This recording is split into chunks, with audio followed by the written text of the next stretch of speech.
Alors oui, Boltzmann, oui, d'une certaine manière, c'est du punk. Oui, mais avec d'autres instruments. Avec d'autres instruments, avec des cuivres, avec des...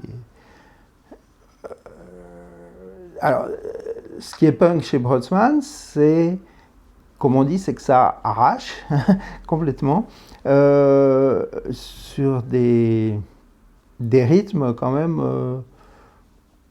très très puissants, très très puissants. Par contre, bon, je pense que c'est un petit peu plus élaboré. Alors, l'esprit est punk, mais c'est un peu plus élaboré que le punk, quand même, je pense, personnellement. Parce que Boltzmann, c'est quand même un musicien. Alors, il est très farouche, hein. Enfin, il était très farouche. Hein. Moi, je l'ai vu plusieurs fois en concert. C'est vrai qu'il se donnait. Il se donnait incroyablement. Mais ça, c'est vraiment du punk. C'est vrai. C'est vrai. Alors, je l'ai vu aussi avec Last Exit. Last Exit en 1986, je crois. Il jouait, je ne sais plus, dans une salle vers les Halles.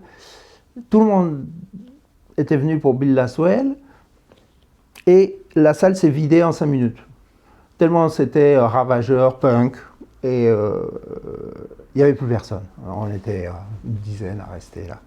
Tellement c'était du punk. C'était explosif. Mais le punk, c'est un esprit, hein, aussi, on est d'accord. Moi, j'aime bien la Blank Generation, on annule la génération nulle, c'est un peu ça, quoi. On repart de zéro, on invente quelque chose, on ne sait pas quoi, et on y va, quoi. C'est ça.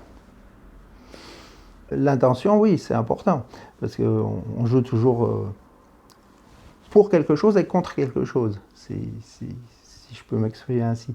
Donc, contre une société établie, bon, bah, ça c'est un peu bateau, hein, de dire ça, mais pour un monde meilleur aussi, c'est un peu bateau de dire ça, mais ça revient à ça, quand même, je trouve. Et alors, Rock in Opposition, on peut se demander, oui, à quoi? Ben, à tout, en fait, à tout. Et parce que Enrico, je les ai vus 2-3 fois. Le message politique était évident. Surtout, c'était l'époque Thatcher, un peu, je crois. Hein. Donc, bon, il y avait de quoi dire. C'était très intéressant. Après,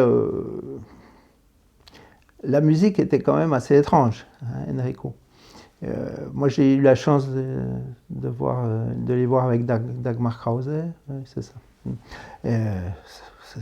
Dagmar Krause était plus politique. Ouais.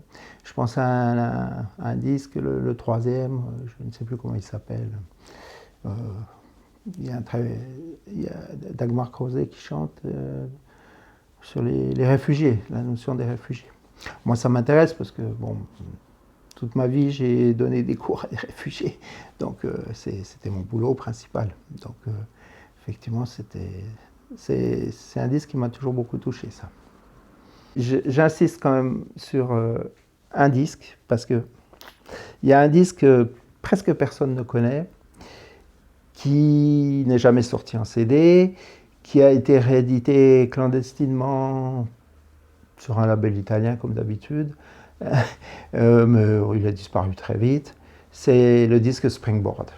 Ces deux disques absolument magnifiques qui ont lancé ce qu'on peut dire ce qu'on peut appeler le jazz anglais, hein. Le free jazz anglais.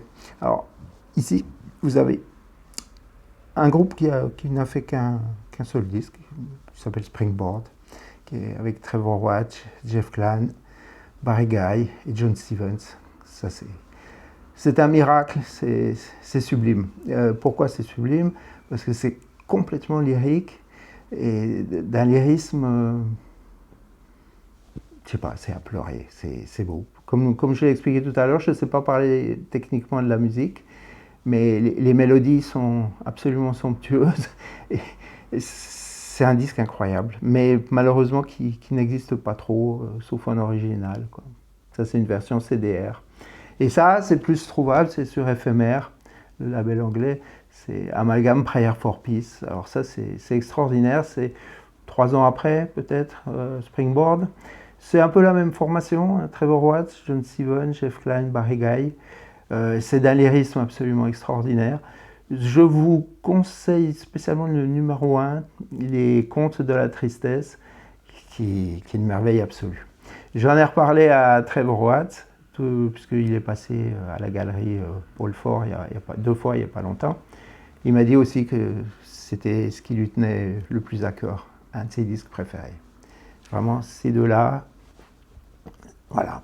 Alors, le suivant de Amalgame, qui s'appelle Innovation, est fantastique aussi, avec Keith Tippett et les mêmes musiciens.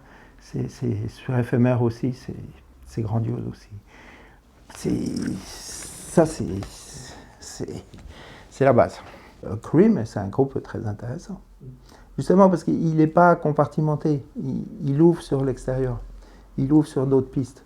Alors, un musicien que j'aime beaucoup aussi dans le genre, qui peut ressembler un petit peu à Cream, c'est ça, qui est très très bien. Ils ont tout ressorti en coffret, c'est bien. Pete Brown and Bill Brocteau, c'est super ça. Ça c'est super. C'est aussi une sorte de fusion entre le rock, le jazz, les musiques traditionnelles, parce que je crois qu'il y a des musiciens qui venaient d'Irlande, donc il y a de la cornemuse. C'est vraiment intéressant. Ça c'est vraiment très intéressant. J'adore ça. Pete Brown and Bill Brocteau, ouais.